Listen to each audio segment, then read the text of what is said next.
Bounty Hound sees players taking up the role of Maximilian, a man who is tasked with installing several devices on alien worlds that will terraform the planet and ultimately make it suitable for human life. It's essentially a hack and slash RPG. The combat truly stands out as one of the more enjoyable aspects of the game, as there are a ton of weapons to choose from and utilize, including several swords, guns, hammers and axes, which can all be modified to include all kinds of elemental and status affecting abilities. There's a lot to play around with, and over the course of the adventure, you'll constantly find yourself coming across new ways in which to take on enemies, which helps manage to keep the combat from getting stale. Another huge part of Bounty Hounds is character progression, which is dealt with by the experience points you accumulate whilst taking down enemies. Through this, it is possible to upgrade several aspects of your character, which all have a noticeable effect on the battlefield. If Bounty Hounds passed you by back in the day, it's worth going back and jumping in, as it offers up a great experience, especially for RPG fans.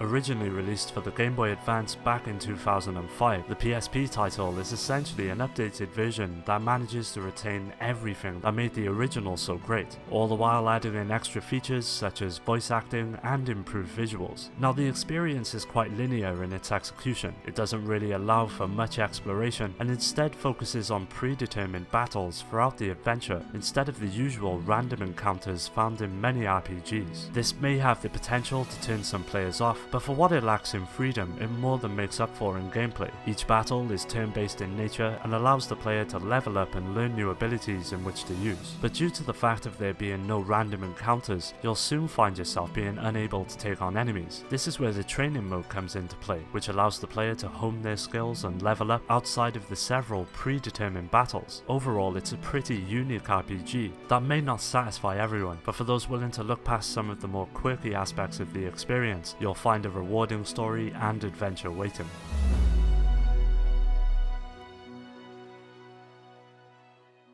Ghost in the Shell's standalone complex is based on the anime of the same name and tasks players with taking on a variety of missions. The player has the option of choosing from 4 characters that all possess their own unique attributes and abilities. A wide range of weapons are available in which to utilize, ranging from pistols to heavy machine guns and assault rifles that all bring their own advantages and disadvantages. The action can get quite intense and fast paced. Obviously, due to the lack of a second analog stick, it can be quite cumbersome at times, but it all soon becomes second nature. Each mission will last you about 5 minutes depending on your skill level, which goes hand in hand with the portable nature of the PSP. With a ton of unlockables, an engaging story and satisfying gameplay, Ghost in the Shell standalone complex truly deserves a place in any PSP owner's collection.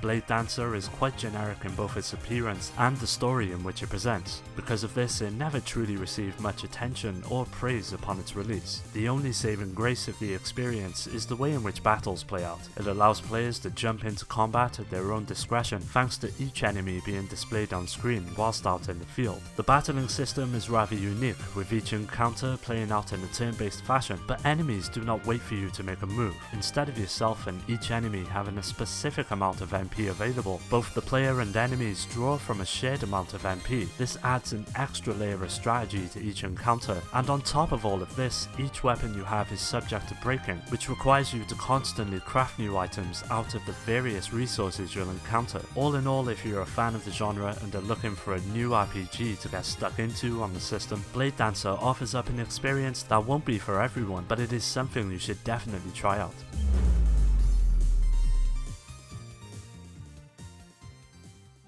Hammering Heroes sees players assuming the role of Gen, a young carpenter who is intent on stopping some rather troublesome locals from creating havoc in his town. The game is presented in levels, which are all bite-sized in their execution, making Hammering Hero the perfect handheld experience for those wanting something easy to pick up and play whilst on the go. It's essentially a side-scrolling platformer. Gen is armed with a hammer, which soon becomes the standard way in which to take on enemies, as well as several powers which are all tied to jobs. They can be selected at the start start of each level. The more levels you complete, the more jobs become available, which sees Gen taking up several different roles, such as a baseball player, a DJ, and even a chef. All of these roles come with new moves and abilities, which manage to keep the gameplay feeling fresh throughout the adventure. Visually, Hammering Hero is stunning. The lush and detailed backgrounds all depict various areas of the vibrant town, with each NPC and enemy you encounter also receiving the same level of detail. It all comes together and culminates in what has to be one of the more visually impressive titles on the PSP. If Hammering Hero passed you by and you were looking for something easy to pick up and play, it would be the perfect choice.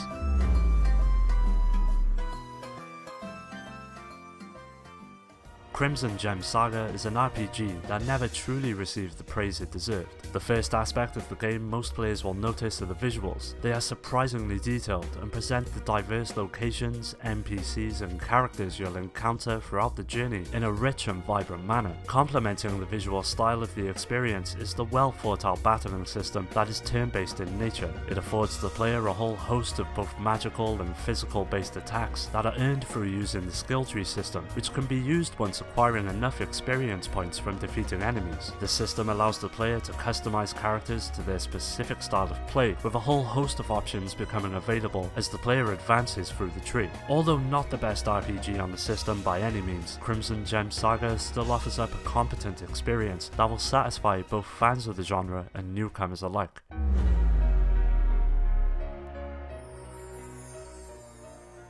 Black Rock Shooter is based on the anime of the same name, and sees players tasked with overcoming an alien invasion as humanity's chances of survival slowly dwindle. The game is divided up into several missions that all possess a diverse set of objectives. Most will see you taking on several enemies at once, which takes advantage of the surprisingly fun battling system. The player has several options at their disposal, one being to utilize their rock cannon, which over the course of the game can be upgraded with several abilities, which all come with cooldown periods upon use. Because of this, it is important to also get used to the several defensive maneuvers in play, especially for those periods of vulnerability. A standard block can be deployed, or even a sidestep to avoid incoming attacks completely, but they do not come without consequence. If you manage to time it incorrectly, you'll be dealt huge amounts of damage, more so than if you hadn't tried to dodge. There's a real sense of risk versus reward when it comes to the combat. Although Black Rock Shooter is not perfect, the game still offers a competent action RPG experience that is bound to satisfy fans of the genre, as well as those looking for something new and rewarding to get into.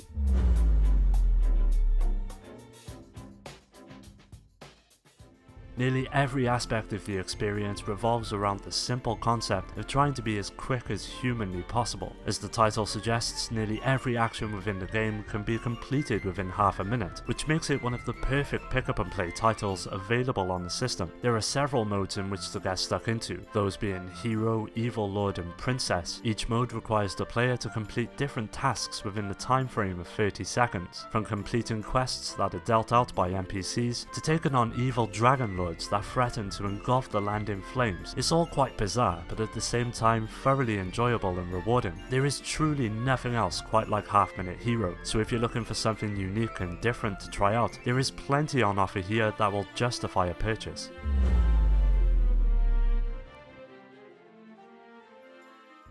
It's quite easy to pass Gurumin off as a kids game. From the colourful visuals to the rather simplistic gameplay, it's understandable why many gamers would. As the player, you assume the role of Parent, a young girl who is forced to move away and live with her grandparents, where she encounters several childlike creatures in the town who are being hunted by evil monsters known as phantoms. She takes it upon herself to help these creatures and defend their home. For what it lacks in narrative finesse, it more than makes up for in gameplay. The controls are incredibly fluid and responsive, with the game being broken up into missions, all connected by a world map. Each mission sees the player taking on enemies or searching for treasure. Depending on your performance, you'll receive medals which can be used to buy upgrades for Parent, as well as the drill that she uses. As mentioned earlier, don't let the simple exterior put you off, as Gurumin truly is one of the finest experiences on the PSP, which deserves looking at.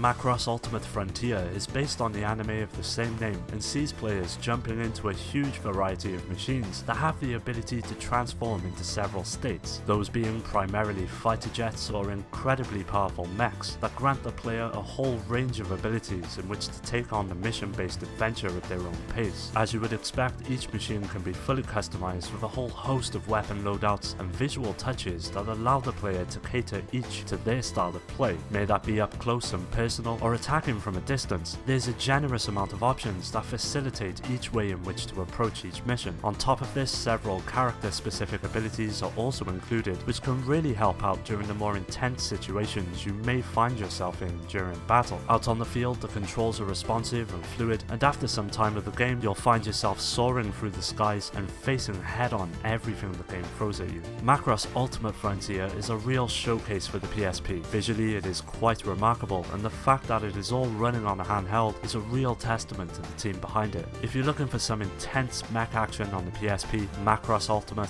has got you covered.